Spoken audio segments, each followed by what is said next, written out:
sounds made by the fragments of the flock, not fearing the bear, for I knew that the runaways would go from their enemy as far as possible, and Carlo's nose was also to be depended on. About half a mile east of the corral we overtook 20 or 30 of the flock, and succeeded in driving them back. Then, turning to the westward, we traced another band of fugitives and got them back to the flock. After daybreak I discovered the remains of a sheep carcass, still warm, showing that Bruin must have been enjoying his mutton breakfast while I was seeking the runaways. He had eaten about half of it. 6 dead sheep lay in the corral, evidently smothered by the crowding and piling up of the flock against the side of the corral wall when the bear entered. Making a wide circuit of the camp, Carlo and I discovered a third band of fugitives and drove them back to camp. We also discovered another dead sheep, half eaten, showing that there had been 2 of the shaggy freebooters at this early breakfast. They were easily traced. They had each caught a sheep, jumped over the corral fence with them, carrying them as a cat carries a mouse, laid them at the foot of fir trees 100 yards or so back from the corral, and eaten their fill. After breakfast I set out to seek more of the lost, and found 75 at a considerable distance from camp. In the afternoon I succeeded, with Carlo's help, in getting them back to the flock. I don't know whether all are together again or not. I shall make a big fire this evening and keep watch. When I asked Billy why he had made his bed against the corral in rotten wood, when so many better places offered, he replied that he wished to be as near the sheep as possible in case bears should attack them. Now that the bears have come, he has moved his bed to the far side of the camp, and seems afraid that he may be mistaken for a sheep. This has been mostly a sheep day, and of course studies have been interrupted. Nevertheless, the walk through the gloom of the woods before dawn was worth while, and I have learned something about these noble bears. Their tracks are very telling, and so are their breakfasts. Scarce a trace of clouds today, and of course our ordinary midday thunder is wanting. August 6. Enjoyed the grand illumination of the camp grove last night from the fire we made to frighten the bears, compensation for loss of sleep and sheep. The noble pillars of verdure, vividly aglow, seemed to shoot into the sky like the flames that lighted them. Nevertheless, one of the bears paid us another visit, as if more attracted than repelled by the fire, climbed into the corral, killed a sheep, and made off with it without being seen, while still another was lost by trampling and suffocation against the side of the corral. Now that our mutton has been tasted, I suppose it will be difficult to put a stop to the ravages of these freebooters. The Don arrived today from the lowlands with provisions and a letter. On learning the losses he has sustained, he determined to move the flock at once to the upper Tuolumne region, saying that the bears would be sure to visit the camp every night as long as we stayed, and that no fire or noise we might make would avail to frighten them. No clouds, save a few thin, lustrous touches on the eastern horizon. Thunder heard in the distance. August 7. Early this morning bade good-bye to the bears and the blessed Silver Fir camp, and moved slowly eastward along the Mono Trail. At sundown camped for the night on one of the many small flowery meadows so greatly enjoyed in my excursion to Lake Tenaya.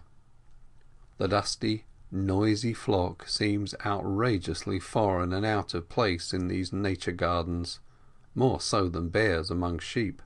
The harm they do goes to the heart, but glorious hope lifts above all the dust and din, and bids me to look forward to a good time coming, when money enough will be earned to enable me to go walking where I like in pure wilderness, with what I can carry on my back, and, when the bread sack is empty, run down to the nearest point on the bread line for more. Nor will these rundowns be blanks, for, whether up or down, every step and jump on these blessed mountains is full of fine lessons. August 8. Camp at the west end of Lake Tenaya. Arriving early, I took a walk on the glacier-polished pavements along the north shore, and climbed the magnificent mountain rock at the east end of the lake, now shining in the late afternoon light. Almost every yard of its surface shows the scoring and polishing action of a great glacier that enveloped it and swept heavily over its summit, though it is about 2,000 feet high above the lake and 10,000 above sea level. This majestic ancient ice flow came from the eastward, as the scoring and crushing of the surface shows. Even below the waters of the lake, the rock in some places is still grooved and polished. The lapping of the waves and their disintegrating action have not as yet obliterated even the superficial marks of glaciation. In climbing the steepest polished places I had to take off shoes and stockings. A fine region this for study of glacial action in mountain making. I found many charming plants: Arctic daisies, phlox, white spirea, bryanthus and rock ferns, pilea, chelanthus, allosaurus, fringing weathered seams all the way up to the summit, and sturdy junipers, grand old grey and brown monuments, stood bravely erect on fissured spots here and there, telling storm and avalanche stories of hundreds of winters. The view of the lake from the top is, I think, the best of all. There is another rock more striking in form than this, standing isolated at the head of the lake, but it is not more than half as high. It is a knob or knot of burnished granite, perhaps 1,000 feet high, apparently as flawless and strong in structure as a wave-worn pebble, and probably owes its existence to the superior resistance it offered to the action of the overflowing ice flood. Made sketch of the lake and sauntered back to camp, my iron-shod shoes clanking on the pavements, disturbing the chipmunks and birds. After dark went out to shore. Not a breath of air astir, the lake a perfect mirror, reflecting the sky and mountains with their stars and trees and wonderful sculpture, all their grandeur refined and doubled. A marvellously impressive picture that seemed to belong more to heaven than earth. August 9. I went ahead of the flock and crossed over the divide between the Merced and Tuolumne basins.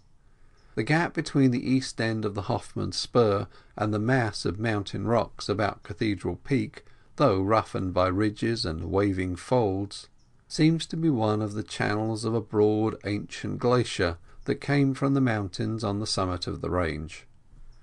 In crossing this divide, the ice river made an ascent of about 500 feet from the Tuolumne meadows. This entire region must have been overswept by ice. From the top of the divide, and also from the big Tuolumne meadows, the wonderful mountain called Cathedral Peak is in sight.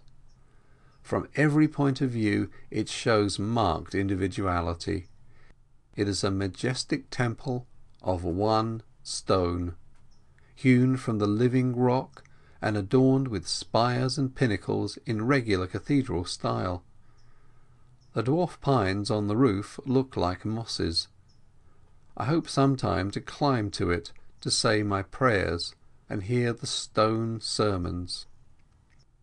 The big Tuolumne meadows are flowery lawns, lying along the south fork of the Tuolumne River at a height of about 8,500 to 9,000 feet above the sea, partially separated by forest bars of glaciated granite. Here the mountains seem to have cleared away or set back, so that wide open views may be had in every direction. The upper end of the series lies on the base of Mt.